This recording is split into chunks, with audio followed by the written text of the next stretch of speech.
ખેડા જિલ્લાના મહેમદાવાદમાં મતગણતરી કેન્દ્ર બહાર લોરેન્સ બિશ્નોઈના પોસ્ટર સાથે ઉજવણી. સોનાવાલા હાઈસ્કૂલમાં મતગણતરી કેન્દ્ર બહાર લોરેન્સ બિશ્નોઈના પોસ્ટર સાથે ઉજવણી કરવામાં આવી હતી.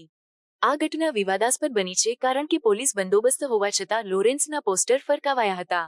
લોરેન્સ બિશ્નોઈ, જે કુખ્યાત ગેંગસ્ટર તરીકે ઓળખાય છે, તેના પોસ્ટર સાથે ઉજવણી કરવી એ સ્થાનિક લોકો અને પોલીસ માટે ચિંતાનો વિષય બની છે. આ ઘટના મહેમદાવાદના મતગણતરી કેન્દ્ર બહાર બની હતી, જ્યાં જીતના ઉમેદવારને વધાવવા માટે લોરેન્સના પોસ્ટર ફરકાવાયા હતા. આ ઘટનાની જાણ થતાં જ પોલીસ તાત્કાલિક સ્થળ પર પહોંચી અને સ્થિતિને કાબૂમાં લેવાનો પ્રયાસ કર્યો. પોલીસના જણાવ્યા મુજબ, આ ઘટના દરમિયાન કોઈ મોટી હિંસા કે તોડફોડની ઘટના બની નથી, પરંતુ આ ઘટના સ્થાનિક લોકોમાં ભય અને અસંતોષ ફેલાવવાનો પ્રયાસ કરી રહી છે.